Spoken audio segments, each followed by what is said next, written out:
Desde que foi eleito presidente da Argentina, no final de 2023, Javier Milei tem se empenhado para cumprir uma das principais promessas de campanha dele: atingir o superávit. Essa meta foi finalmente alcançada em março desse ano e anunciada com animação pelo Milei. Mas a novidade não foi bem recebida por muitos analistas. Isso porque a pobreza avançou exponencialmente na Argentina e hoje afeta cerca de 1 milhão de novos argentinos por mês. Além disso, o Milei não mediu esforços para cumprir essa promessa e passou a tesoura em verbas importantes do governo, num plano econômico que ficou conhecido como Motosserra. Os cortes afetaram principalmente o setor público, em especial as universidades do país. Como forma de contra-ataque, mais de 1 milhão de argentinos foram para as ruas protestar contra os ajustes no orçamento. Em uma entrevista do Milei durante a campanha eleitoral, ele chegou a questionar a importância da educação pública e gratuita, afirmando que a educação não é um direito, porque alguém tem que pagar. Segunda-feira, 29 de abril de 2024.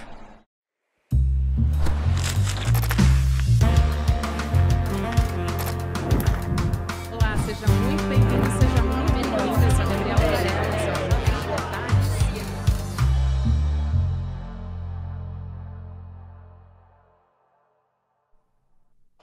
Olá, seja muito bem-vindo, seja muito bem-vinda. Eu sou a Gabriela Varela e esse é o Videocast em Detalhes. E aqui, você já sabe, sempre com um convidado ou uma convidada, a gente analisa uma temática, uma notícia importante do momento. A gente conversa hoje sobre o cenário econômico, político da Argentina e como que estão as manifestações por lá. 1 milhão, pelo menos, de estudantes estiveram nas ruas, pessoas manifestando contra os cortes nas universidades públicas. A gente vai entender tudo isso com o Rodrigo Viana, que é jornalista, apresentador aqui no ICL Notícias e também doutor em História, com foco em História Política da América Latina pela USP. Rodrigo, prazer falar contigo aqui também. É isso, um prazer. Gabi, a gente divide o noticiário, né, de segunda a sexta à noite e agora conversar um pouco sobre a Argentina. Isso. Manifestações gigantes nas ruas. Vamos lá, então, meu companheiro de bancada do ICL Notícias segunda edição. A gente tem um cenário de 1 milhão de pessoas nas ruas. As imagens são impressionantes, né? Dos estudantes justamente fazendo esse protesto contra os cortes nas universidades públicas, como eu disse, em Buenos Aires. Qual que é o cenário que a gente tem nas escolas? E o que aconteceu? Como foi o clima nas ruas? Então, Gabi, é importante primeiro a gente ver a manifestação foi puxada pelos estudantes, mas as imagens mostravam, e eu achei isso muito interessante, os pais, as mães, às vezes até os avós foram também para a rua. Alguns deles lembrando que puderam estudar, eram filhos de operários, filhos de trabalhadores, e estudaram porque a Argentina tem uma tradição de todos os países da América Latina, é aquele que mais investiu na universidade pública. E isso tem uma história de 100 anos na Argentina. Em 1918 aconteceu a chamada Reforma Universitária de Córdoba, na cidade de Córdoba, e estabeleceu a ideia de uma universidade pública, laica, ou seja, sem a participação da igreja, e para todos. Então, mexer com o orçamento das universidades e inviabilizar as universidades, como o Javier Milei está fazendo, é mexer com uma tradição argentina. E aí levou milhares de pessoas às ruas, em Buenos Aires e também em Córdoba, que é uma cidade importante, onde começou essa reforma universitária, como ela é chamada, e é muito lembrada pelas famílias argentinas. Então, mobilizou demais. Para alguns, foi a maior manifestação de rua desde o fim da ditadura. Talvez um pouco de exagero, houve outros momentos importantes em que muita gente saiu às ruas na Argentina. Mas as imagens, quer dizer, não cabia gente na Praça de Maio, foi transbordando por aquelas ruas laterais, a gente tem imagens de cima assim, é muito forte. E aí teve manifestação em Córdoba, em outras cidades, Santiago del Estero, eu vi também uma manifestação grande, outras cidades em volta de Buenos Aires, La Plata tem uma tradição universitária também, fortíssima e fica ali próxima de Buenos Aires, colocando em xeque esse ajuste do Javier Milei. Os estudantes puxam, mas acabou virando uma pauta da sociedade argentina que pode estar criando já muita dificuldade para ele. E a gente vê um cenário de cortes, assim, que tem que fazer racionamento de luz, elevador que não funciona, enfim, cortes em bibliotecas públicas. O cenário é bastante avassalador, né? Talvez, não sei se seria, Rodrigo, eu também queria ouvir sua avaliação sobre isso, mas será que as universidades públicas na Argentina, elas estão, como você disse, é bastante emblemático para eles? É para a gente como se fosse o SUS? Dá para dizer um sistema universal de saúde? Eu acho que dá, e até com mais tradição, porque o SUS é da Constituição de 88 para cá. A universidade pública na Argentina vem, como eu falei, da primeira metade do século XX. Né? É anterior ao peronismo. Né? Vem de antes do peronismo, essa ideia de que todos têm direito a frequentar uma universidade se conseguirem, se estudarem e tal. Mas então mexe com algo que é muito forte, né? Que é algo assim simbólico também para os argentinos. Né? O Javier Milei promoveu cortes que inviabilizam o funcionamento nesse nível que você está dizendo. Não tem luz, não tem água, mas também estava se falando na Argentina, eu conversei com pessoas de lá, em extinguir o CONICET. CONICET o que é? É uma espécie de CNPq da Argentina, é o fomento à pesquisa, CONICET. Aqui no Brasil nós temos CNPq, em São Paulo existe a FAPESP, que financia pesquisa, paga bolsas, e não é só o salário, paga também a estrutura de um laboratório, a viagem de um pesquisador. Ele estava falando em acabar com o CONICET e bloquear de tal maneira o orçamento das universidades que elas tenham que fechar. E é um projeto da extrema-direita. Você veja que onde a extrema-direita se instala, ela ataca a educação. A educação é um calcanhar de Aquiles para eles. Né? Aqui no Brasil foi assim, a cultura e a educação. Só que o Bolsonaro não chegou tão longe, não avançou de maneira tão radical como o Javier Milei está fazendo na Argentina. O Orbán, lá na Hungria, desmontou uma universidade, né? Mandou embora a Universidade de Budapeste, que era uma das principais universidades do país, com uma desculpa de que ela era financiada por estrangeiros, etc., o globalismo. Mas é o ataque à ideia de universidade, à ideia de educação. A extrema-direita, assim como a esquerda tem dificuldade com as igrejas, como que você lida com as igrejas? A extrema-direita tem dificuldade em lidar com a educação, porque a educação coloca dúvidas, levanta dúvidas, faz perguntas.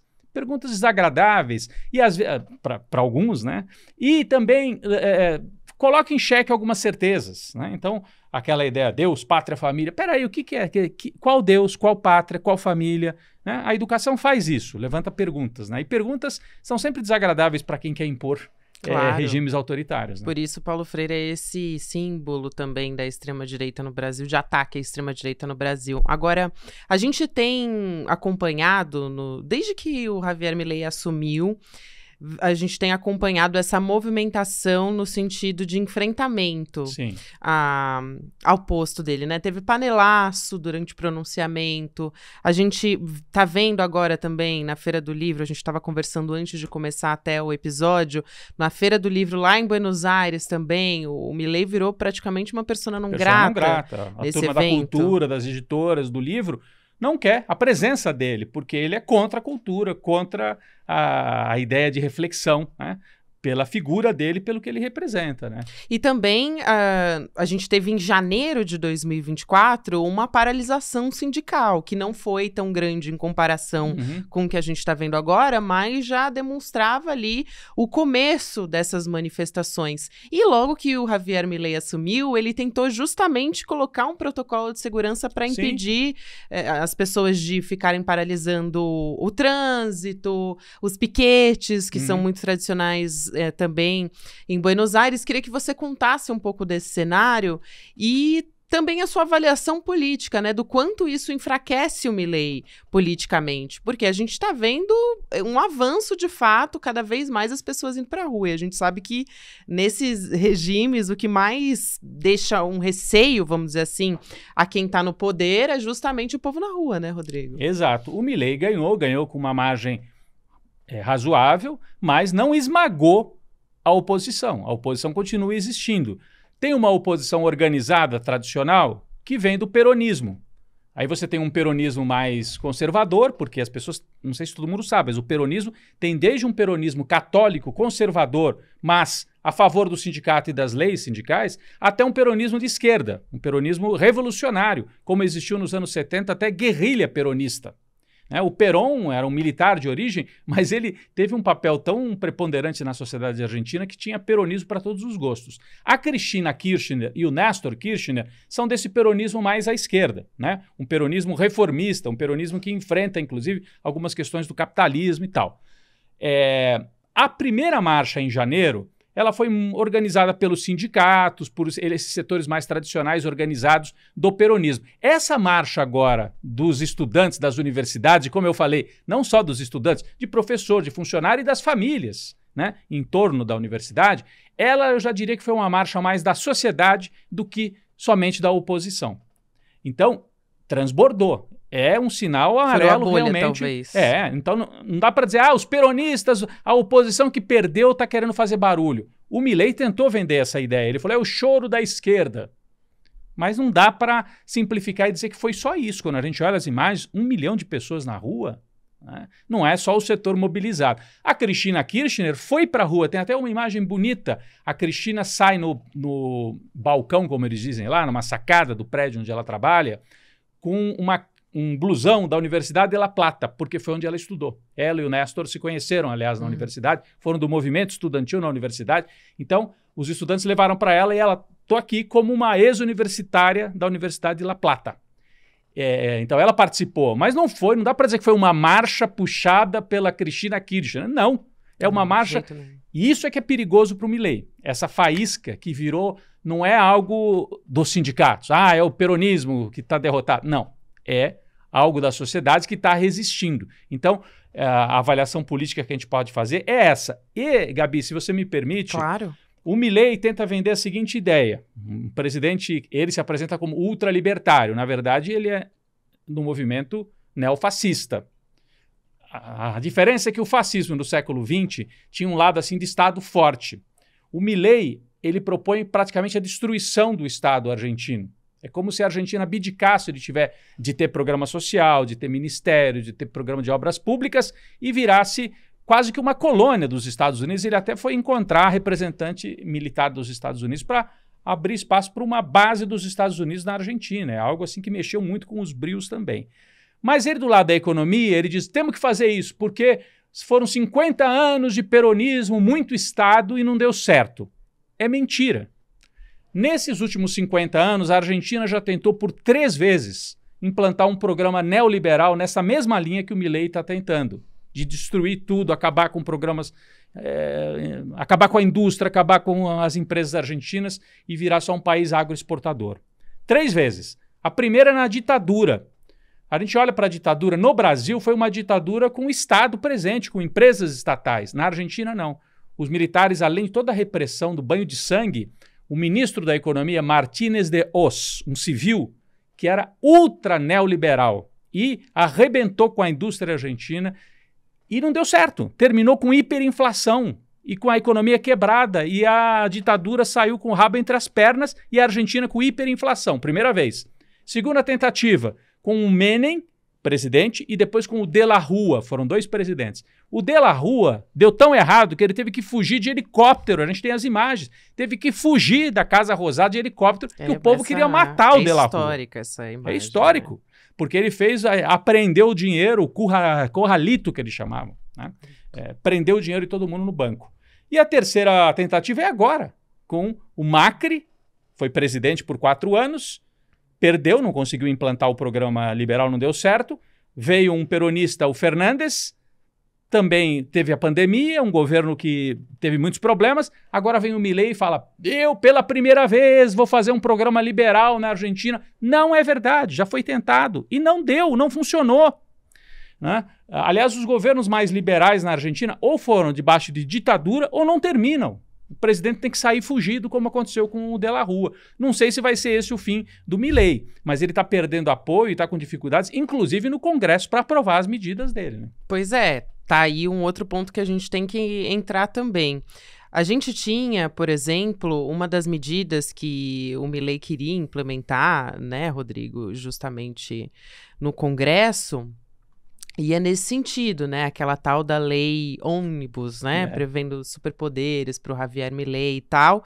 E quando ele assumiu, acho que uma das primeiras coisas que se falava é, olha, ele ganhou, até você falou aqui, ele ganhou com ampla maioria, mas também não é assim, não é como se ele tivesse ali com um Congresso super alinhado com ele, vai enfrentar muita dificuldade. Como é que o Congresso está olhando para essa história? Já que você puxou esse gancho, eu queria aproveitar para te perguntar como é que tem sido essa parte legislativa ali na Argentina. Primeiro, os peronistas têm uma base forte no Congresso, de 30% a 40%, que é a oposição mesmo. O Milei, o partido do Milei, tem entre 20% e 30%, não chega a 30% do Congresso argentino. E aí tem uma turma assim no meio do caminho, que é a União Cívica Radical, que é um partido de centro-direita, mas não é fascista, muito longe disso. Tem inclusive setores democráticos e tal. União Cívica Radical. Alguns votaram no Milei para derrotar o peronismo, mas não são radicais nesse ponto do Milei. Então, na hora que ele apresentou essa lei ônibus, que dava a ele plenos poderes, dava também poderes na área de segurança pública para impedir manifestações, acabava com vários órgãos públicos na canetada, né? Era uma lei gigantesca, era um pacote, na verdade, um pacotaço, né, como eles dizem lá. Não passou. Não passou. Teve que voltar a estaca zero. Ele hoje não tem apoio suficiente para implantar o programa. Ele está tentando criar um fato consumado e talvez levar a Argentina para um caos tão grande que ele diga assim, agora ou dolariza ou vai explodir o país. Então, me parece que essa extrema-direita, em parte, aposta nisso, da destruição. O Bolsonaro, quando ganhou, falou isso. Antes de construir, nós vamos destruir. E ele tentou destruir a cultura brasileira, as universidades, a escola, o sistema de vacinação, o SUS, alguns aspectos simbólicos da presença do Estado no Brasil, né? E criar uma ideia, cada um por si, virem-se, o Estado não pode ficar cuidando de todo mundo, nós vamos cuidar só da segurança e os empresários é que tocam para frente, sem direitos sociais, sem direitos trabalhistas. Olha, no Brasil não conseguiu implantar isso, foi só até um certo ponto. E na Argentina está com muita dificuldade também, até porque não tem, eu diria até que o Bolsonaro tinha mais apoio no Congresso do que o Milei tem na Argentina. Então ele vai passar por muita dificuldade para conseguir aprovar as leis, os pacotes que ele queria. E sobre essa questão da segurança pública, né? Você lembrava, no começo do governo, ele baixou lá uma normativa, um protocolo, que era da Patrícia Bullrich, que é a ministra de Seguridade, né, de Segurança, dizendo que não podia ter manifestação que parasse as vias públicas, que as pessoas seriam presas. Isso aí virou letra morta. Como é que você impede 1 milhão de pessoas de circular? Não pode porque vai parar as ruas. As ruas foram paradas. Os argentinos tomaram as ruas. 1 milhão de pessoas. 1 milhão, não tem como. Segurar. Não, dá licença, o senhor vai ficar só na calçada. Gente, é manifestação massiva, que é a tradição argentina. Eram colunas e colunas e colunas de manifestantes chegando de várias universidades. É um negócio realmente impressionante. E as pessoas falam, no Brasil a gente não se manifesta tanto. Realmente eles têm uma tradição maior de ir para a rua. É curioso Chega isso. a ser inspirador você ver as imagens. São inspiradoras. Mas é curioso quando você fala com os argentinos. Eu uma vez fui para a Argentina e falei justamente isso lá para um argentino, né? Nossa, vocês são tão patriotas, vocês se mobilizam tanto, né? Vocês são nacionalistas. Eu falei, não, nacionalistas são vocês, que não deixaram vender a Petrobras, não deixaram vender o BNDES, o Banco do Brasil, a Caixa Econômica, porque lá eles foram mais radicais, eles venderam tudo. A Argentina é assim, vai para um lado, vai para o outro, vai para um lado. Eles são muito fogosos, assim, né? Então, você tem um partido de centro-esquerda, tem um programa. O de direita vai para o programa oposto e desmonta tudo. Aqui no Brasil, a gente repara... Como o Milei, né? Igual. Com os ministérios, a Fuera, Cultura, Jogou a Fuera, fora, acabou. Ministério da Educação, e ficava tirando todos, assim. né? Tinha aquela imagem. Aqui no Brasil, mesmo o Fernando Henrique, que foi privatizante, mas ele não vendeu a Petrobras, não vendeu o Banco do Brasil, não vendeu o BNDES nem a Caixa Econômica. Isso foi preservado. E outras. E Bolsonaro disse que ia fazer e também não conseguiu. não fez. Vendeu um pedaço da Petrobras, da BR Distribuidora. Então, aqui no Brasil, eu acho que tem uma diferença, né? A gente vai menos para a rua, mas tem talvez mais controles. O Estado tem mais consensos do que na Argentina. É bom ou é ruim?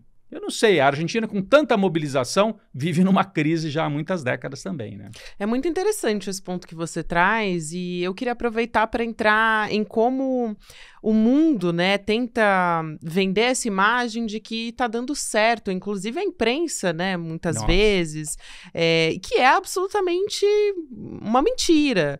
Por exemplo, a gente teve o FMI dizendo que considerava impressionante como o progresso na economia argentina estava funcionando com o governo Milei, enfim. A gente teve agora a notícia de um superávit na Argentina, mas eu acho que muitas vezes a gente não se apega ali, ou melhor, a gente se apega à questão técnica, né, a palavra técnica, mas não no que isso significa. Porque para ter o superávit, a gente teve uma série de cortes ali no Estado, e por outro lado, além de fechar a torneira, as pessoas não conseguem consumir nada, e uma inflação gigantesca também na Argentina, né? Eu queria que você falasse um pouco sobre isso, esse cenário de corte de gastos. Não, cortou, por exemplo, o programa de alimentação, restaurantes populares, que também a gente tem no Brasil, tem na Argentina. O Milei cortou, fechou. Então as pessoas que já têm dificuldade, que não têm renda, estavam acostumadas a ir em restaurantes públicos para se alimentar, foram fechados. Não estamos falando só da universidade. Ah, a universidade é para o filho do rico da classe média. Primeiro que não é. Na Argentina, a gente tem um processo já mais antigo em que o filho do trabalhador também vai para a universidade. Aqui no Brasil, há pouco tempo que isso começou. A gente começou a ver as universidades um pouco mais popularizadas. Na Argentina, isso já tem décadas. Mas não é só na universidade. Cortou alimentação, cortes que provocam a paralisia da economia. E aí você dizia, o nosso colega André Campedelli, dizendo, olha, é que nem você dizer, eu controlei os gastos da minha casa. Eu não pago a conta de luz, eu não vou à feira nem ao supermercado, eu não pago a água. Então tá tudo controlado. Só que você tá morrendo de fome sem chuveiro elétrico e sem tomar água. Então, qual é a vantagem? Alguma coisa está errada.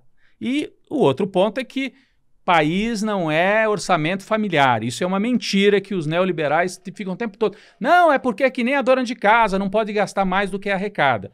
Todos os países desenvolvidos têm déficit, né? Tem déficit público, enfim, trabalham com algum nível de endividamento para financiar o futuro.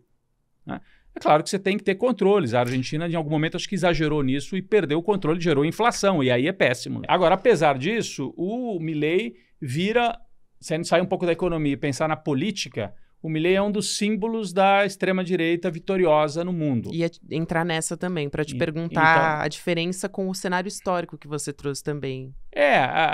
O Milei, quer dizer, você vê que o Elon Musk recebeu o Milei lá nos Estados Unidos, enquanto estava brigando com o governo que ele chama um governo de esquerda, comunista no Brasil. Não é comunista, né? Mas, enfim, e ele estava brigando com o Lula e ele quer mostrar, olha, o Milei é o que eu acredito. É um governo que não tem controles estatais, então ultraliberal, etc. Ele é um símbolo de uma extrema-direita vitoriosa nas urnas. Mas uma extrema-direita que, em geral, quando chega ao poder, não consegue entregar nada, e aí perde. E aí ou não termina mandato, ou vai perder na eleição seguinte. Vamos lembrar que o Bolsonaro, que foi eleito com um programa também prometendo vender tudo, privatizar. Primeiro que ele não cumpriu. Paulo Guedes não vendeu, não privatizou tudo. É o único presidente, depois da Constituição de 88, que não conseguiu se reeleger.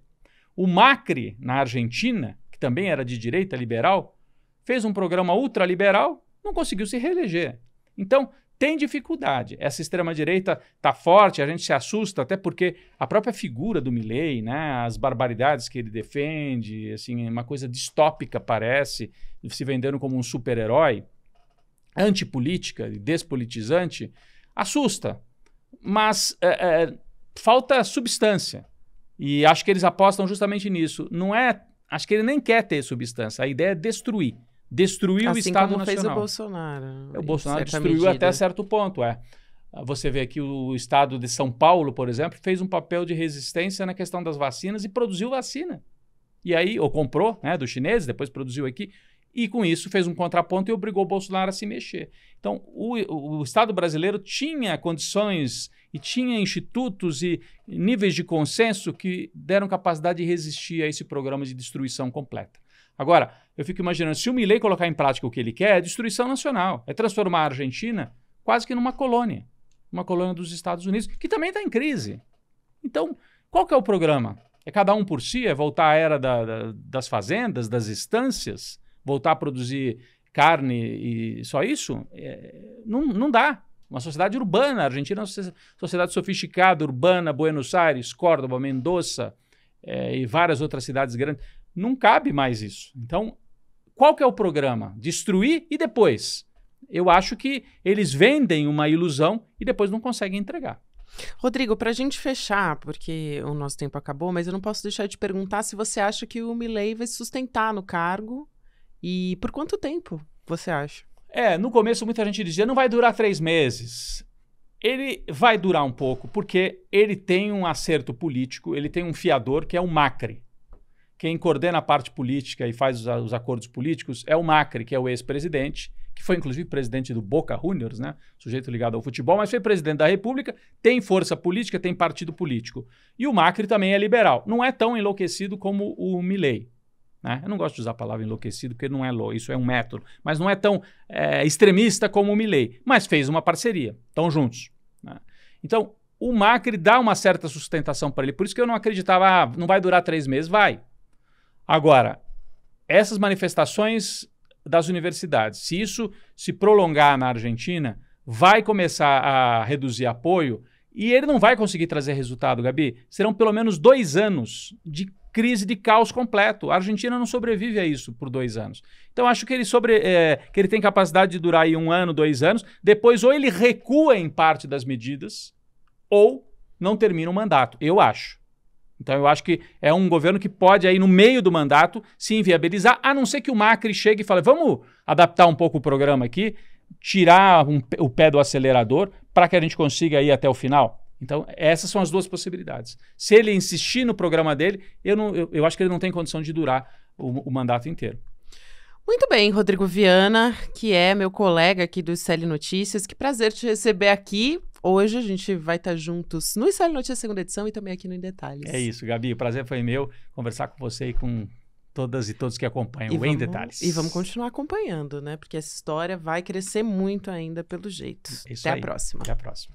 Quero lembrar você que a gente vai ter também o Despertar Empreendedor, que vai ser um dos maiores eventos do empreendedorismo aqui no país. Vai ser num espaço gigantesco aqui no Vibra São Paulo, que é uma casa de shows, entre os dias 14, 15 e 16 de junho. Então você não pode perder. Lembrando que agora a gente vai ter mudança de lote. Então o valor do preço para participar do evento vai mudar nessa terça-feira. Então vale a pena você garantir o seu ingresso para participar e ver diversas personalidades. Ministro da Fazenda, Fernando Haddad, vai estar lá, Joana Maranhão, enfim, a gente também vai estar nesse evento. Então, não perde essa oportunidade, porque vai virar o lote e aí o preço vai mudar.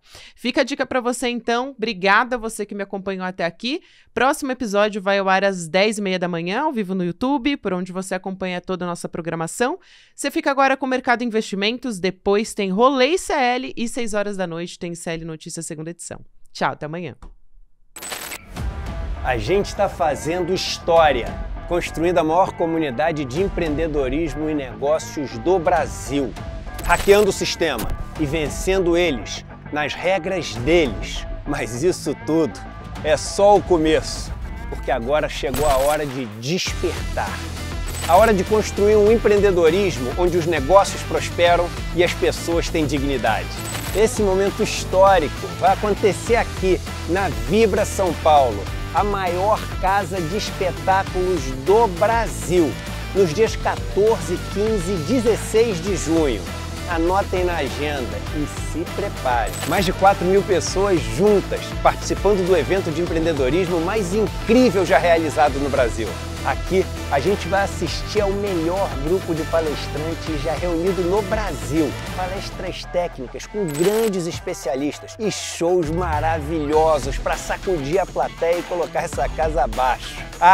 E vão ter várias dinâmicas também, para vocês poderem ampliar a rede de relacionamento de vocês e, quem sabe, fazerem vários negócios. Você não pode perder essa chance. Participe do Despertar Empreendedor, esse evento único. Vamos redefinir o conceito de empreendedorismo no Brasil.